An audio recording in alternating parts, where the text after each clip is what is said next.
Imagine for a moment that you're absolutely certain about the person you saw commit a crime. You're so confident you'd be willing to testify about it under oath in a court of law.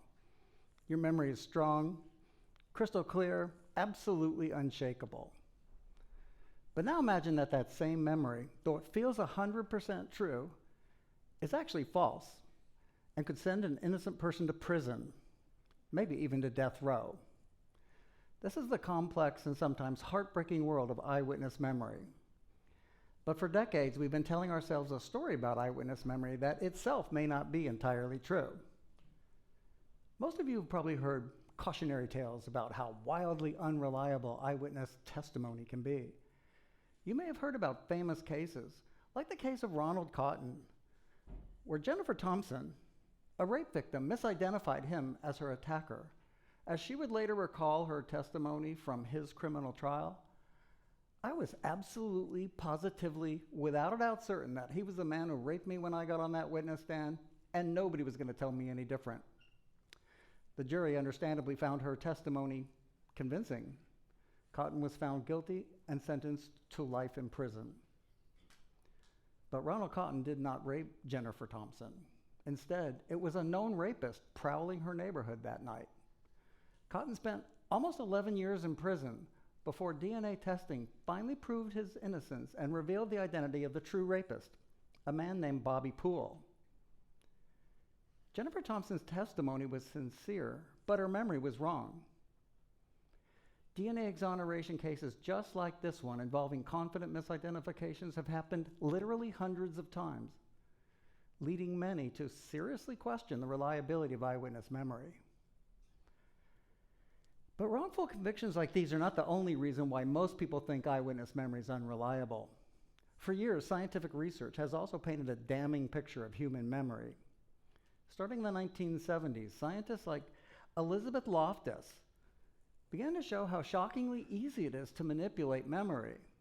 In groundbreaking studies, she and others implanted false memories in adults of having been lost in a shopping mall as a child or as having been attacked by a vicious animal, even though these things never actually happened.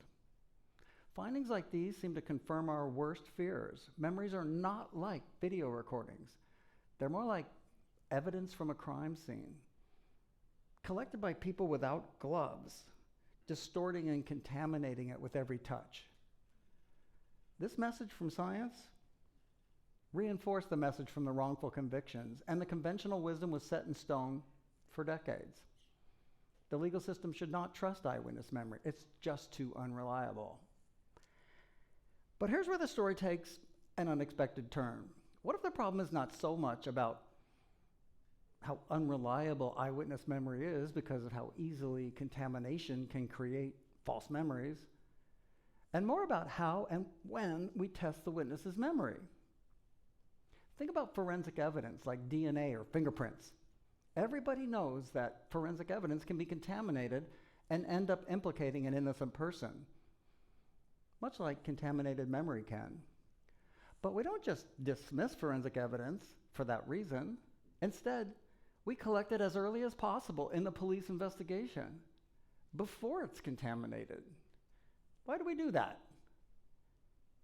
It's because reliable information comes from analyzing uncontaminated evidence, not contaminated evidence. And the exact same principle applies to memory evidence. Collect it early, before it's contaminated.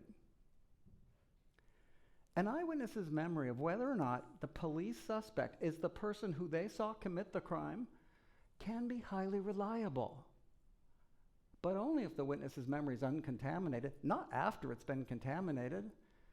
And scientists now agree that even the first test contaminates the witness's memory for a given suspect.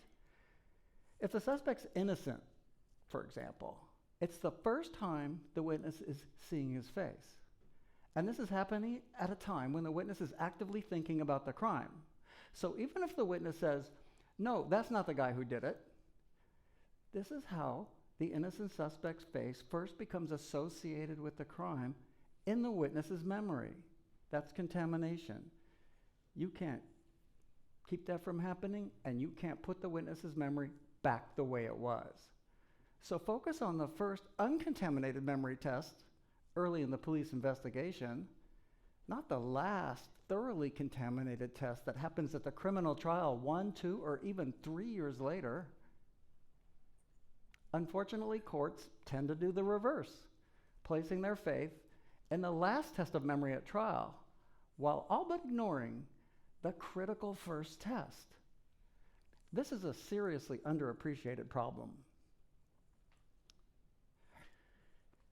Well, with that in mind, let's take a closer look at how the police conduct that all-important first test of a witness's uncontaminated memory.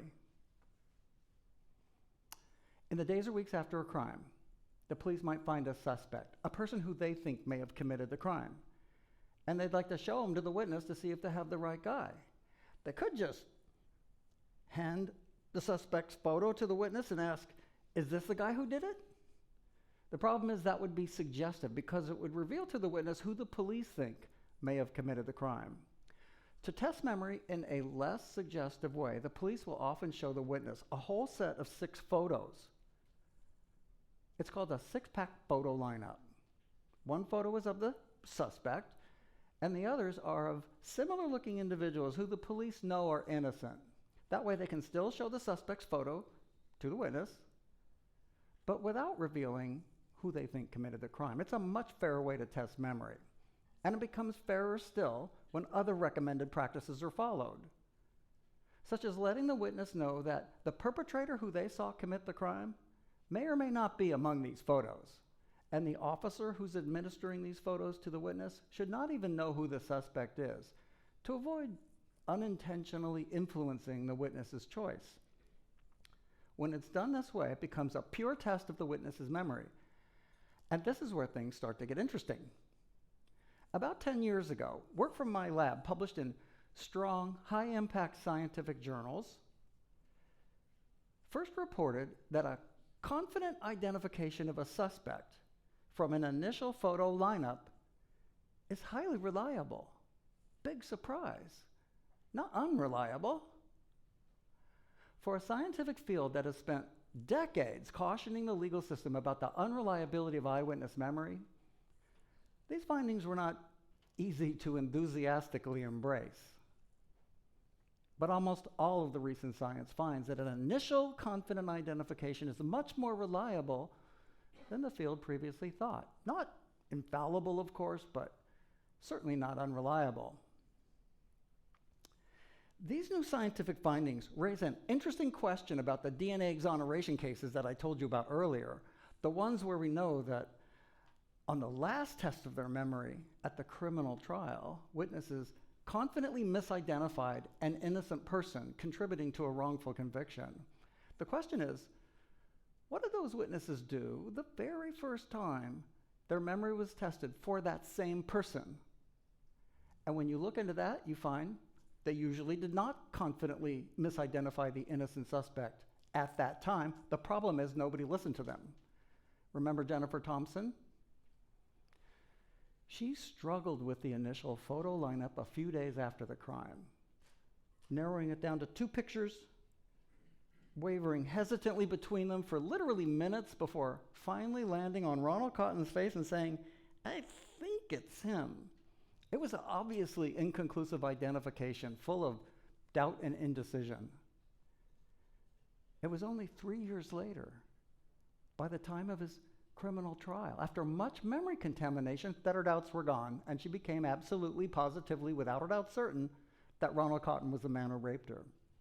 If they had known then what we know now, focus on the first test, where in this case you find a completely inconclusive identification, it seems likely that Ronald Cotton never would have been wrongfully convicted in the first place. And that's the point. All right, here's where the story takes another interesting turn. On this first test, using a photo lineup, witnesses often don't even tentatively identify the suspect the way that Jennifer Thompson tentatively identified Ronald Cotton.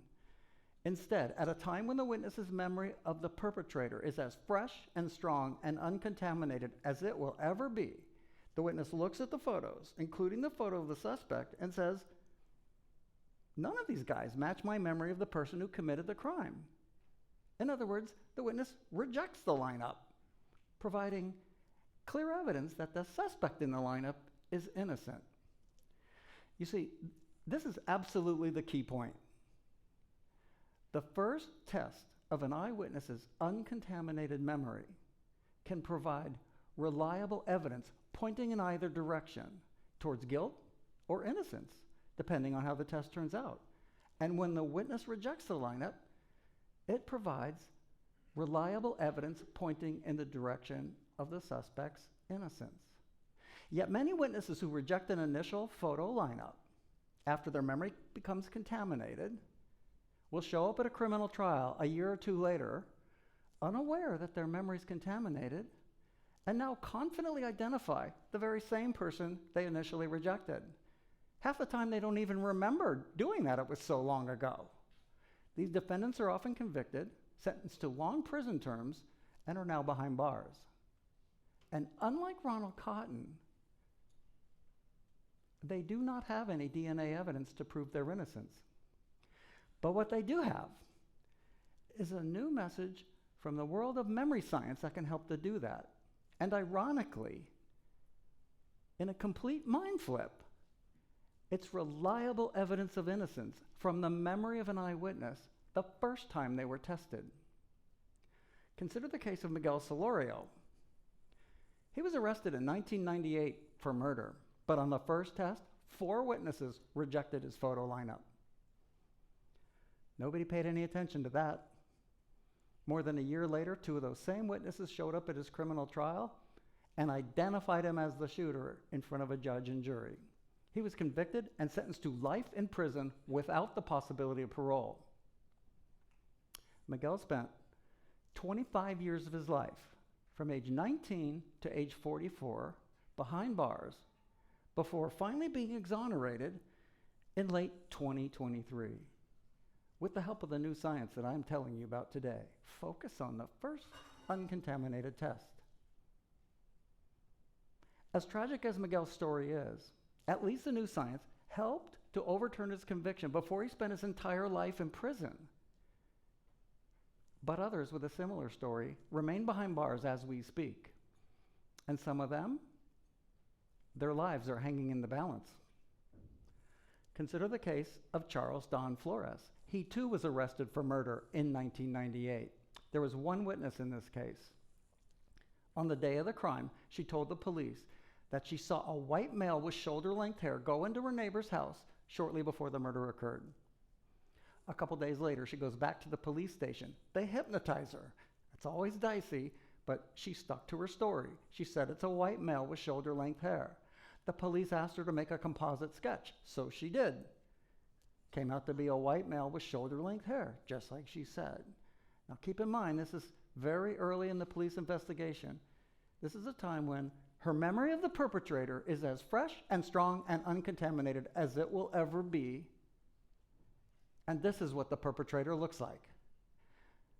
But the police suspected Charles Don Flores, a Hispanic man with short hair, and for some inexplicable reason, put his photo in a photo lineup and showed it to the witness. This is still early in the police investigation. This is the all-important first test of a witness's uncontaminated memory for the suspect, Charles Don Flores. The witness looked at this photo lineup, didn't see any white males with shoulder-length hair, and quite understandably rejected it, providing clear evidence that Flores is innocent. Fast forward to his criminal trial a year later, and you can probably guess how this story turns out. Now the witness is more than 100% certain that it was Charles Don Flores she saw go into her neighbor's house on the day of that murder. The jury was convinced he was found guilty and sentenced to death. He's been on death row for more than 25 years, where he remains to this day.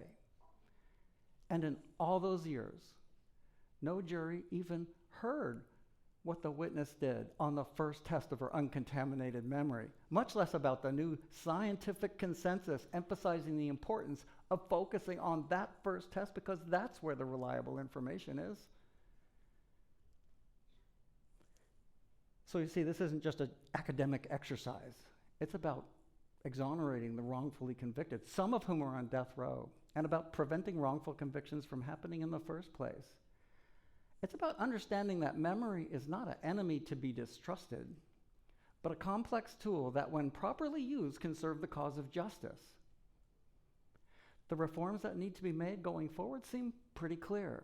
Number one, in both police investigations and legal proceedings, prioritize the first test of the witness's uncontaminated memory, because that's where the reliable information is. Number two, at the same time, de-emphasize confident suspect identifications made by a witness who earlier rejected that same face, because that likely reflects memory contamination, not the truth. And number three, to get these reforms underway, educate legal professionals, police chiefs, defense attorneys, prosecutors, judges, about the new science of eyewitness memory.